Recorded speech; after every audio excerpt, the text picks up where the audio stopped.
नमस्कार दोस्तों, मैं Parasnath live high study IAS में आपका स्वागत है।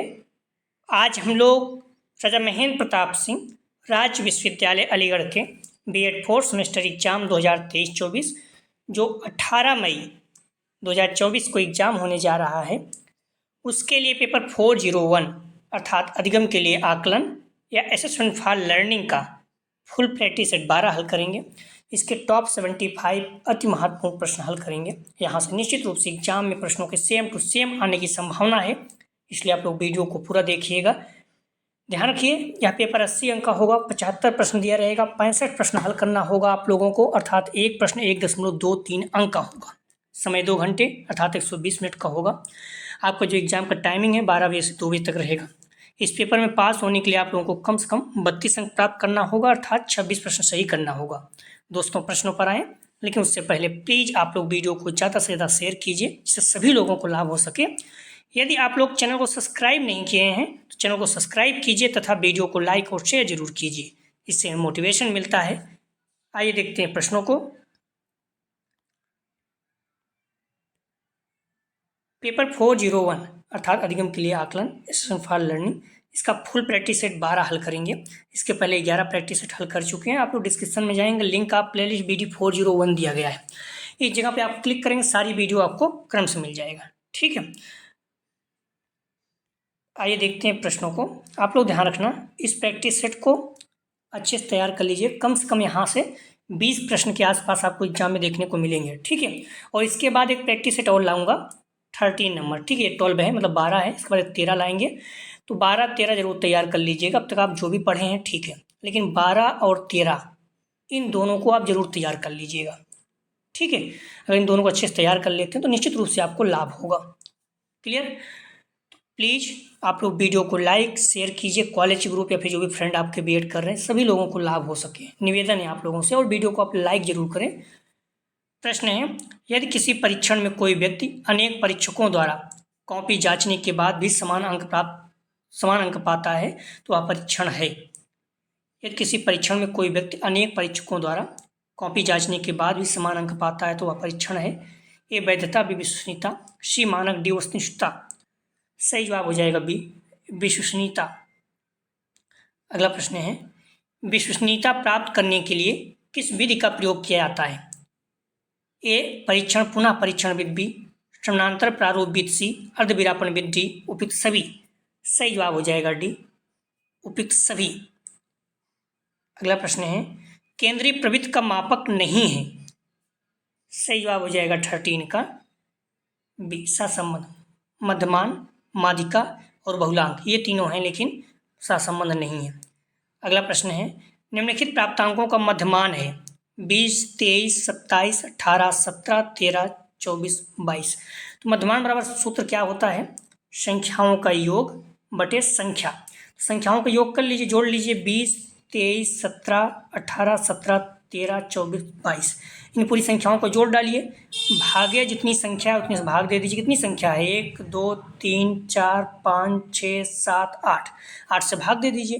तो आप सॉल्व करेंगे तो आ जाएगा। ठीक है, समांतर माध्य का फार्मूला क्या है, आंकड़ों का योग बटे आंकड़ों की संख्या। तो ये पूरा जोड़ेंगे तो आप ध्यान रखिए 8 से भाग देना है, आप जोड़ेंगे तो 164 आ जाएगा। ठीक है, 164 बटे 8, और आप भाग देंगे कितना हो जाएगा, 8 दूनी 16। ठीक है, 8 अठाई 8 दूनी 16, लगभग 8 पंचे 40, हाँ 20.25 आ जाएगा। तो क्लियर है आप लोग, 20.25 अर्थात सही जवाब हो जाएगा बी। तो मध्यमान बराबर फार्मूला क्या होता है, संख्याओं का योग बटे संख्या। तो इन पूरी संख्याओं को जोड़ डालिए, और कितनी संख्या है 8, 8 से भाग दे दीजिए। ठीक है, सही जवाब हो जाएगा इसका बी। अगला प्रश्न है, क्रमांतर विधि से संबंध गुणांक निकालने का सूत्र है। सही जवाब हो जाएगा सी 1 माइनस कोष्टक के अंदर 6 sigma D square upon n into कोष्टक के अंदर n स्क्वायर माइनस 1। ठीक है, फार्मूला याद रखना है, मोस्ट इंपॉर्टेंट विषय रखिए, ये बार बार पूछता है। ठीक है, बार बार पूछता है किसी भी एग्जाम में। अगला प्रश्न है, मूल प्राप्तांकों को स्टेम प्राप्तांकों में परिवर्तित करने का सर्वप्रथम प्रयास किसने किया। सही जवाब हो जाएगा बी रेमंड वी कैटल। अगला प्रश्न है, आंकड़ों के संकलन एवं विश्लेषण की क्रमबद्ध प्रक्रिया जिससे निर्णय लिए जाते हैं कहलाता है। सही जवाब हो जाएगा, ध्यान रखना, ए, मूल्यांकन। अगला प्रश्न है, आकलन पर ध्यान केंद्रित कर सकते हैं ये व्यक्तिगत शिक्षार्थी भी, सीखने समुदाय सी, एक अकादमिक कार्यक्रम डी, उपरोक्त सभी। सही जवाब हो जाएगा, ध्यान रखना, डी, उपरोक्त सभी। अगला प्रश्न है, आंकड़ों को दो बराबर भागों में विभाजित करने वाला मान कहलाता है। सही जवाब हो जाएगा, बी, माध्यिका। महत्वपूर्ण है, पूछा जाता है।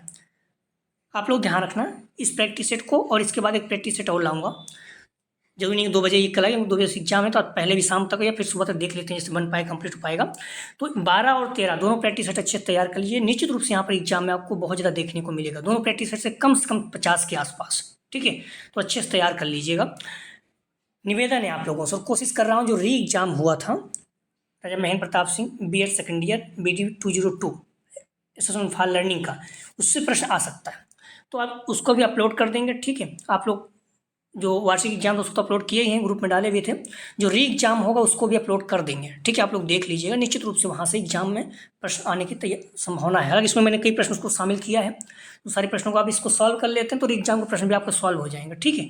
तो कहने मतलब आप 12 और 13 दोनों को अच्छे से तैयार कर लीजिएगा। सारे प्रश्न एग्जाम में आए हुए हैं, ठीक है। राजा महेंद्र प्रताप सिंह आगरा यूनिवर्सिटी, दोनों एग्जाम में आए हुए प्रश्नों को ही हम लोग सॉल्व कर रहे हैं, तो निश्चित रूप से आपको बहुत ज़्यादा लाभ होगा। आप अब तक जो भी पढ़े हैं अच्छी बात है, लेकिन इन प्रश्नों को जरूर तैयार करें, क्योंकि आए हुए एग्जाम में जो प्रश्न है वो आने की संभावना ज़्यादा रहती है। प्रश्न है, मूल्यांकन किस पर आधारित होता है? ए पाठ्यक्रम, बी उद्देश्य, सी ए बी दोनों, डी में से कोई नहीं। सही जवाब हो जाएगा सी, दोनों। अगला प्रश्न है, मापन का सबसे ऊंचा स्तर कौन सा है? सही जवाब हो जाएगा 11 का डी, अनुपात स्तर। मापन का सबसे निम्न स्तर है नामित, निम्न नामित, ऐसे याद रखिए, ना से निम्न, नभ से नामित, ठीक है। उच्च स्तर कौन सा है? तो अनुपात। अगला प्रश्न है, मूल्यांकन एक क्रमिक प्रक्रिया है जो संपूर्ण शिक्षा प्रणाली का एक अंग है, जो शिक्षा के उद्देश्यों से घनिष्ठ रूप से संबंधित है, ये किसने कहा? सही जवाब हो जाएगा सी, कोठारी कमीशन। किसी प्रश्न में आपको संदेह तो आप कमेंट सेक्शन में बता सकते हैं, प्रश्न संख्या जरूर डाला करें प्लीज। प्रश्न है, और कौन सा उत्तर आपके अनुसार सही होगा आप ये भी बता दिया करें, थोड़ा आसान रहेगा, ठीक है। प्रश्न है, निम्न में से कौन सा मूल्यांकन का प्रकार नहीं है? सही जवाब हो जाएगा 13 का ए, मानक जो है ये नहीं है। अगला प्रश्न है, आकलन की विशेषताएं हैं, ए अधिगम आवश्यकताओं की जांच भी, शैक्षिक सुधार सी, शिक्षक मूल्यांकन एवं क्षतिपूर्ति, डी उपयुक्त सभी। सही जवाब हो जाएगा 14 का डी, उपयुक्त सभी, तीनों। अगला प्रश्न है, क्रियात्मक पक्ष का विकास किया गया, ए BS ब्लूम द्वारा, बी सिम्पसन द्वारा, सी कृथवाल द्वारा, डी कोई नहीं। तो ध्यान रखना, क्रियात्मक पक्ष का विकास किया गया, सही जवाब हो जाएगा बी, सिम्पसन द्वारा, ठीक है। जो क्रियात्मक पक्ष का विकास है किसके द्वारा किया गया? सिम्पसन द्वारा।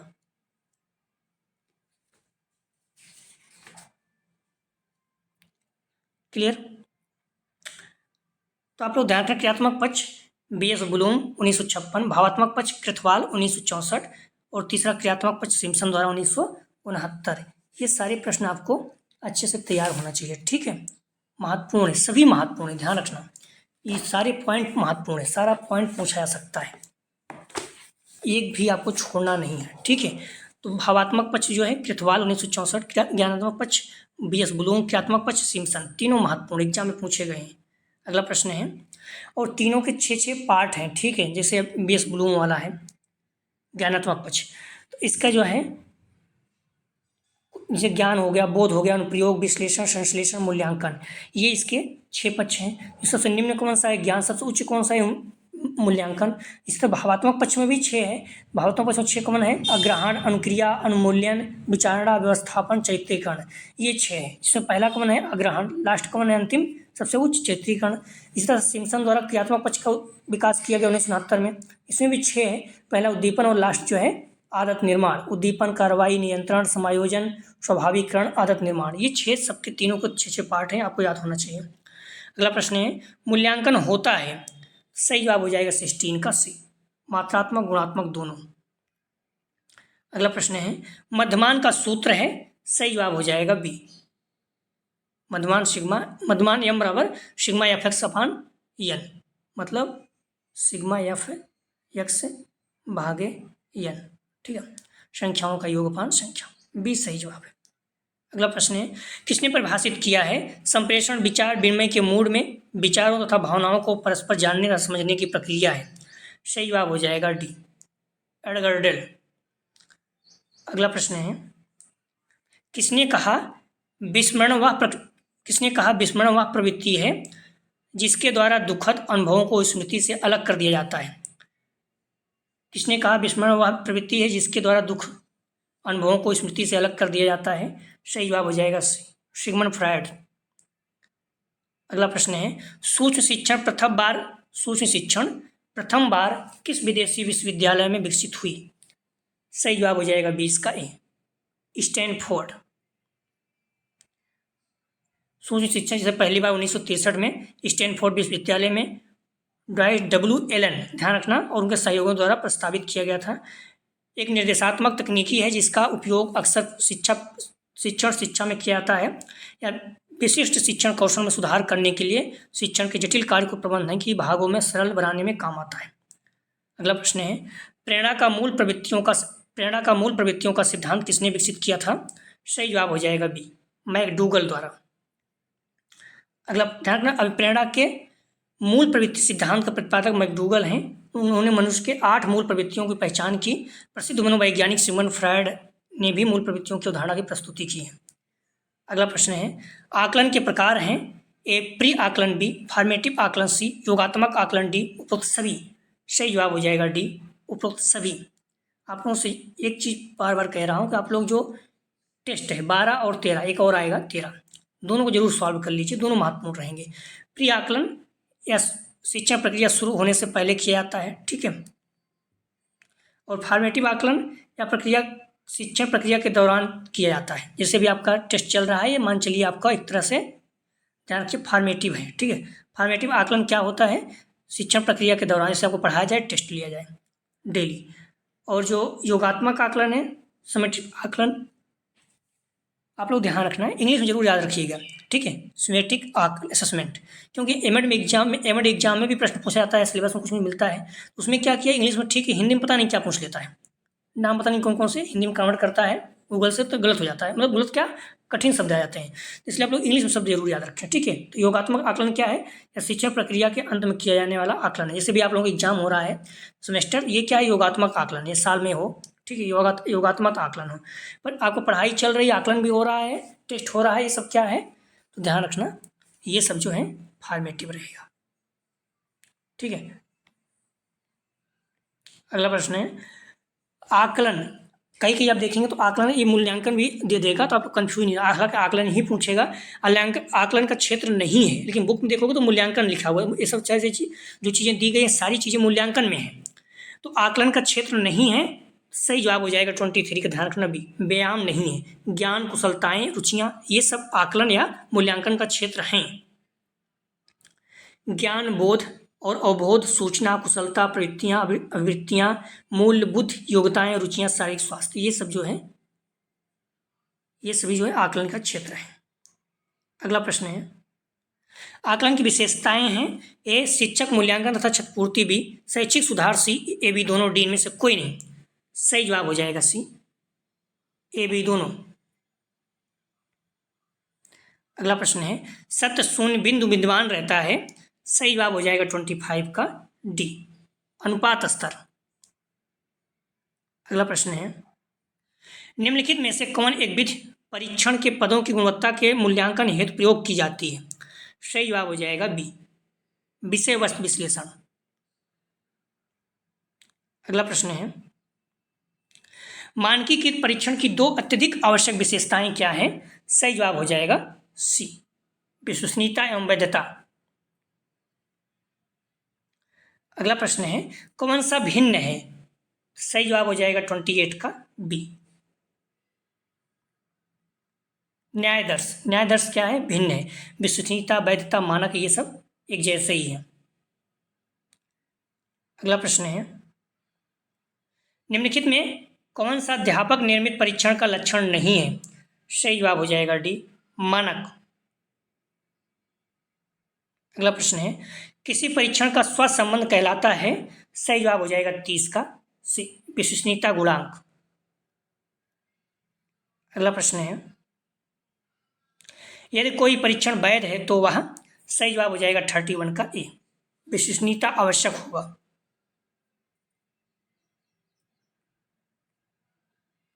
अगला प्रश्न है, निर्णयात्मक परीक्षण महत्व देता है? ये सही उत्तर को बी, गलत उत्तर को सी, ये भी दोनों, डी में से कोई नहीं। सही जवाब हो जाएगा सी, ये भी दोनों। अगला प्रश्न है, निम्नलिखित में से कौन सा माध्य, माध्यिका और बहुलक के बीच सही संबंध है? मतलब समांतर माध्य, माध्यिका और बहुलक के बीच संबंध कौन सा सही है? सही जवाब हो जाएगा सी, 3 माध्यिका बराबर बहुलक प्लस 2 माध्य। ठीक है, इसे याद रखिए, 3 माध्यिका बराबर बहुलक धन 2 माध्य, या फिर बहुलक बराबर 3 माध्यिका माइनस 2 माध्य, ये बेहतर है। ठीक है, 3 माध्यिका बराबर क्या होता है? बहुलक प्लस 2 माध्य, सी सही जवाब है। अगला प्रश्न है, कौन सा केंद्रीय प्रवृत्ति का सबसे सामान्य माप है? सही जवाब हो जाएगा ए, माध्य। अगला प्रश्न है, निम्नलिखित में कौन सर्वाधिक अस्थायी केंद्रीय प्रवृत्ति की माप है? सही जवाब हो जाएगा ए, माध्य। अगला प्रश्न है, निम्न में कौन केंद्रीय प्रवृत्ति की माप नहीं है? सही जवाब हो जाएगा 36 का डी, मानक विचलन नहीं है, माध्य, बहुलक, माध्यिका तीनों हैं। अगला प्रश्न है, आंकड़ों का मध्य बिंदु कहलाता है? सही जवाब हो जाएगा सी, माध्यिका। अगला प्रश्न है, निम्नलिखित में कौन विचलनशीलता का सर्वाधिक अस्थायी माप है? सही जवाब हो जाएगा ए, मानक विचलन। अगला प्रश्न है, मध्यमान है? सही जवाब हो जाएगा 39 का बी, सिग्मा एफ एक्स भागे एन। अगला प्रश्न है, सर्वाधिक संवेदनशील सांख्यिकी कौन सी है? सही जवाब हो जाएगा ए, मध्यमान। आप लोग ध्यान रखना, इस प्रैक्टिस सेट अर्थात 12 नंबर को और एक प्रैक्टिस सेट और हल कराएंगे 13, ये दोनों जरूर सॉल्व कर लीजिएगा। ठीक है, दोनों महत्वपूर्ण है। अगला प्रश्न है, मापन का सर्वोच्च स्तर है? सही जवाब हो जाएगा डी, हम लोग देख भी चुके हैं, अनुपात। और निम्न क्या है? नामित। ऐसे हमने बताया ना से नामित ना से निम्न, ऐसे याद रखिए। ठीक है, मापन का सबसे निम्न स्तर नामित है और सबसे उच्च जो है अनुपातिक। अगला प्रश्न है, शैक्षिक एवं मनोवैज्ञानिक चरों का मापन मुख्यतः किस स्तर पर किया जाता है? सही जवाब हो जाएगा ए, नामित। अगला प्रश्न है, मापन किन्हीं स्वीकृत नियमों के अनुसार वस्तुओं को अंक प्रदान करने की प्रक्रिया है? किसने कहा? सही जवाब हो जाएगा सी, स्टीवेंस। अगला प्रश्न है, निम्नलिखित में कौन सा कथन असत्य मतलब गलत है? सही जवाब हो जाएगा 44 का ए, मापन मूल्यांकन से अधिक व्यापक है, ये गलत है। ठीक है, क्योंकि मूल्यांकन जो है सबसे अधिक व्यापक है। ठीक है, अगला प्रश्न है, मनुष्य की लंबाई है एक ए, असतत चर बी, सतत चर सी, अचर डी, उपयुक्त सभी। सही जवाब हो जाएगा बी, सतत चर। अगला प्रश्न है, आकलन के बारे में क्या सत्य है? सही जवाब हो जाएगा 46 का ए, आकलन मात्रात्मक होता है, बी आकलन गुणात्मक होता है, सी आकलन में परम शून्य होता है, डी उपयुक्त सभी। तो आकलन के बारे में क्या सत्य है? डी सही जवाब है, सभी।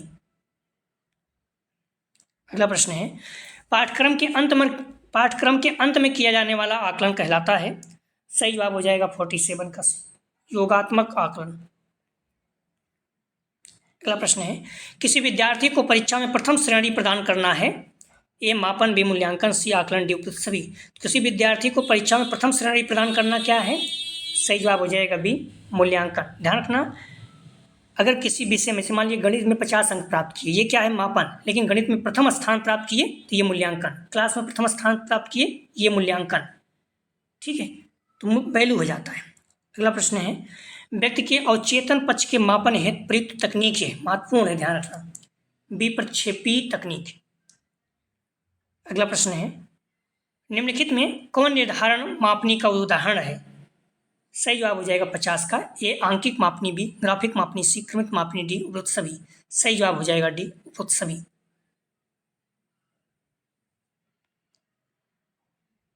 अगला प्रश्न है, निम्नलिखित में मात्रात्मक उपकरण है? सही जवाब हो जाएगा 51 का, ध्यान रखना ए, भार मापन यंत्र। अगला प्रश्न है, किसी परीक्षण की मानक उपयोगी है। सही जवाब हो जाएगा 52 का। प्राप्तांकों की व्याख्या करने में अपने उद्देश्य की पूर्ति करने वाला परीक्षण क्या कहलाता है।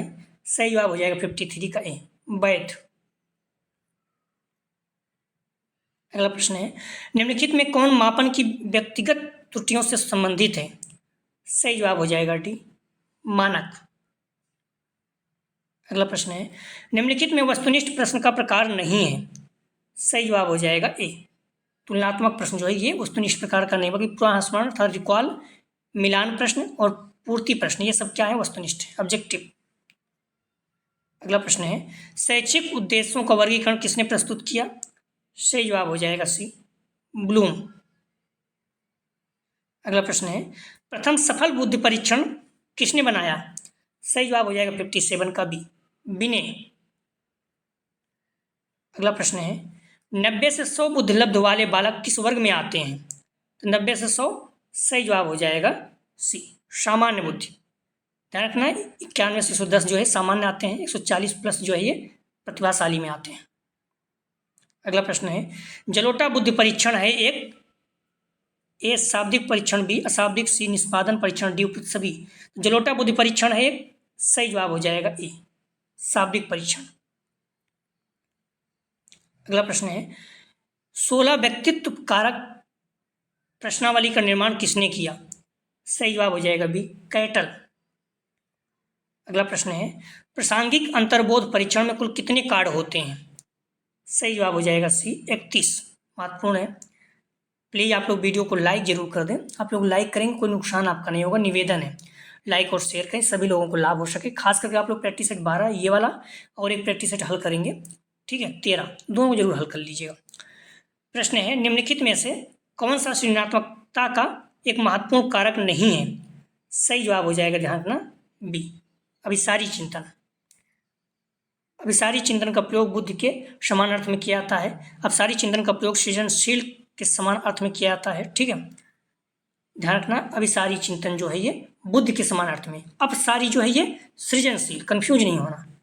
प्रतिभाशाली बालकों का गुण सृजनशील माना गया है। अगला प्रश्न है, सृजनात्मकता के मापन में कौन संबंधित नहीं है। सही जवाब हो जाएगा डी, थर्स्टन। अगला प्रश्न है, निरीक्षण लोगों की बुद्धि मापने के लिए कौन से परीक्षण प्रयुक्त किए जाते हैं। सही जवाब हो जाएगा बी, अशाब्दिक परीक्षण। अगला प्रश्न है, उपलब्धि परीक्षण निर्माण के कौन से चरण में ब्लूप्रिंट बनाया जाता है। सही जवाब हो जाएगा सी, प्रश्नों का चयन। अगला प्रश्न है, निबंधात्मक परीक्षण की विशेषताएं नहीं है। सही जवाब हो जाएगा बी, वस्तुनिष्ठ। निबंधात्मक मतलब जो लिखने वाला हो, अभिव्यक्ति, सुलेख, भाषा का प्रयोग, ये सब है, लेकिन वस्तुनिष्ठ क्या ऑब्जेक्टिव है, तो निबंधात्मक नहीं है। अगला प्रश्न है, निर्णयात्मक परीक्षण का उद्देश्य है। सही जवाब हो जाएगा 67 का बी, कमजोरी को जानना। अगला प्रश्न है, किसी प्रश्न का आदर्श कठिनाई स्तर कितना होना चाहिए। सही जवाब हो जाएगा बी, 50%। अगला प्रश्न है, पद विश्लेषण के अंतर्गत किया जाता है। ये प्रश्नों को स्वीकार, बी प्रश्नों को स्वीकार, सी प्रश्नों में संशोधन, डी उपयुक्त सभी। तो पद विश्लेषण के अंतर्गत किया जाता है। सही जवाब हो जाएगा डी, उपयुक्त सभी। अगला प्रश्न है, किसी परीक्षण में प्रश्नों की संख्या बढ़ाए जाने पर। सही जवाब हो जाएगा 70 का ए, विश्वसनीयता बढ़ती है। किसी परीक्षण में अगर प्रश्नों की संख्या ज़्यादा है तो उसकी विश्वसनीयता बढ़ती है। अगला प्रश्न है, CGPA का तात्पर्य मतलब फुल फॉर्म पूछा है। सही जवाब हो जाएगा B, cumulative grade point average. अगला प्रश्न है, परंपरागत परीक्षा प्रणाली का प्रमुख दोष है। ए अंक केंद्रित प्रणाली, बी अंकन में व्यक्तित्व, बी सी चयनित अध्ययन को प्रोत्साहन, डी उपयुक्त सभी। तो परंपरागत परीक्षा प्रणाली का प्रमुख दोष है। सही जवाब हो जाएगा डी, उपयुक्त सभी। अंक केंद्रित प्रणाली, अंकन में व्यक्तित्व, निष्ठा, चयन, अध्ययन को प्रोत्साहन, तीनों है। डी उसको सही जवाब है। कौन सा केंद्रवर्ती मान सर्वाधिक संवेदनशील एवं विश्वसनीय होता है। सही जवाब हो जाएगा ए, मध्यमान। मध्यमान जो है सबसे ज़्यादा संवेदनशील और विश्वसनीय होता है। अगला प्रश्न है, यदि किसी समूह के लिए मध्यमान 57 तथा बहुलांक 60 है तो समूह का माध्यांक क्या होगा। ध्यान रखना, फार्मूला होता है, इसमें पूछा है माध्यांक। यदि किसी समूह के लिए मध्यमान 57, बहुलांक 60 है। मध्यांक पूछा है, माध्यिका मतलब पूछा है, तो माध्यिका 3 माध्यिका बराबर क्या होता है, बहुलक यम ओ कर दीजिए प्लस 2 समांतर माध्य, ठीक है। तो यहाँ पर मध्यमान कितना, बहुलक कितना दिया गया है 60 प्लस 57 गुणित 2 कर दीजिए, 2 गुणित 57 कितना हो जाएगा 114 हो जाएगा। इसको गुणा करेंगे तो 114, अगर 60 114 और 7, हाँ 60 कर दीजिए, कितना 74, 174, 174 में 3 से भाग दे दीजिए, 174 भागे 3, 3 पचे 15, 3 8 24, 58 हो जाएगा। सही जवाब हो जाएगा बी, ठीक है। 74 का सही जवाब है बी। आप सॉल्व कर लीजिएगा, बोलो बराबर 3 माध्यिका माइनस 2 माध्य, या फिर माध्यिका इधर लेके चले आइए, ठीक है, सॉल्व कर लीजिए, हो जाएगा। अगला प्रश्न है, निर्मित शिक्षक निर्मित परीक्षण है, ए आत्मनिष्ठ और वस्तुनिष्ठ परीक्षण, बी मौखिक परीक्षण, सी निबंधात्मक परीक्षण, डी उपयुक्त सभी। शिक्षक निर्मित परीक्षण है, सही जवाब हो जाएगा डी उपयुक्त सभी। कुछ प्रश्न इसका जवाब आप लोग जरूर दीजिए, ध्यान रखिए सारे प्रश्न आ सकते हैं, 2-4 प्रश्न आ सकते हैं, ठीक है, कम से कम 3-4 प्रश्न आएंगे 10 प्रश्नों में से, इसलिए आप लोग प्रश्नों का जवाब कमेंट सेक्शन में जरूर दिया करें, नहीं पता ढूंढ लीजिए लेकिन जरूर सॉल्व करके जाइए। प्रश्न है, परीक्षण पुनर्परीक्षण विधि का प्रयोग किया जाता है मापन के लिए, ए विश्वसनीयता, बी व्यापकता, सी वैधता, डी वस्तुनिष्ठता। दूसरा प्रश्न है, शिक्षार्थियों के सतत एवं समग्र मूल्यांकन अर्थात सीसी पर प्रभावी जोर दिया है, ए राष्ट्रीय शिक्षा नीति 1986, बी प्रथम राष्ट्रीय शिक्षा नीति में, सी मुदालियर आयोग की सिफारिश में, डी इनमें से कोई नहीं। अगला प्रश्न है, टर्मन के अनुसार 100 से 120 बुद्धिलब्ध के बीच आने वाले बच्चे की श्रेणी में आते हैं, ए प्रतिभाशाली, बी श्रेष्ठ बुद्धि, सी श्रेष्ठ बुद्धि, डी समान। अगला प्रश्न है, संचयी आलेख का उपयोग किया जाता है, ए परामर्श प्रक्रिया में, बी व्यवसायिक निर्देशन में, सी शैक्षिक उद्देश्य निर्देश में, डी उपयुक्त में से किसी का नहीं। अगला प्रश्न है, भारत में प्रथम बुद्धि परीक्षण कब हुआ, ए 1920, बी 1921, सी 1922, डी 1923। अगला प्रश्न है, बुद्धि परीक्षण में मानसिक आयु शब्द बिने ने कब जोड़ा, ए 1905, बी 1906, सी 1908, डी 1907। अगला प्रश्न है, 2 या 2 से अधिक व्यक्तियों के व्यवहार का तुलनात्मक अध्ययन करने के लिए व्यवस्थित प्रक्रिया को परीक्षण कहते हैं, किसने कहा, ए क्रोनबर्ग, बी फ्रेमेन, सी मन, डी एनेस्टेसी। अगला प्रश्न है, स्पीयरमैन के अनुसार बुद्धि का कौन सा कारक वंशानुगत नहीं होता, यह वातावरण द्वारा अर्जित कारक है, परीक्षण एवं वातावरण का इस पर प्रभाव पड़ता है, ए जी कारक, बी सी ए एस कारक, सी ए कारक, डी डब्ल्यू कारक। अगला प्रश्न है, टी स्कोर का सही सूत्र है, ए टी बराबर 50 कोष्टक के अंदर X minus M upon sigma plus 10, B T बराबर 5 कोष्टक के अंदर X minus M upon sigma plus 10, C T बराबर X minus M upon sigma plus 50, D T बराबर 10 X minus M upon sigma plus 50। अगला प्रश्न है, यह कथन किसका है, सांख्यिकी का संबंध सर्वेक्षण और परीक्षण द्वारा प्राप्त होने वाली सामग्री के संकलन, वर्गीकरण और व्याख्या से, ए यूल और कैडल, बी फर्गूसन, सी गैरेट, डी वर्थ। तो आप लोग सारे प्रश्नों का जवाब कमेंट सेक्शन में जरूर दीजिएगा, ठीक है। 10 में से कम 3-4 प्रश्न आपको एग्जाम में देखने को मिल सकता है, ठीक है, पूरे भी आ सकते हैं, सारे प्रश्नों का जवाब आप लोग जरूर दीजिएगा। अगला जो प्रैक्टिस सेट हम लोग हल करेंगे, ध्यान कर डिस्क्रिप्शन में जाएंगे, लिंक आप लोग इस वीडियो 40 दिएगा, जहाँ पर क्लिक करेंगे सारी वीडियो आपको क्रम से मिल जाएगा, ठीक है, या फिर आप प्ले लिस्ट से जाकर भी देख सकते हैं। अगला जो प्रैक्टिस सेट हल करेंगे 13, ठीक है, शाम तक या सुबह देख लेंगे। तो आप लोग ध्यान रखना 12 अभी जो हल किए और 13 2 प्रैक्टिस सेट आपको जरूर हल कीजिएगा, ठीक है, निवेदन है, इससे बहुत प्रश्न देखने को एग्जाम मिल सकता है। प्लीज़ वीडियो को लाइक और शेयर कीजिए। वीडियो देखने के लिए धन्यवाद दोस्तों।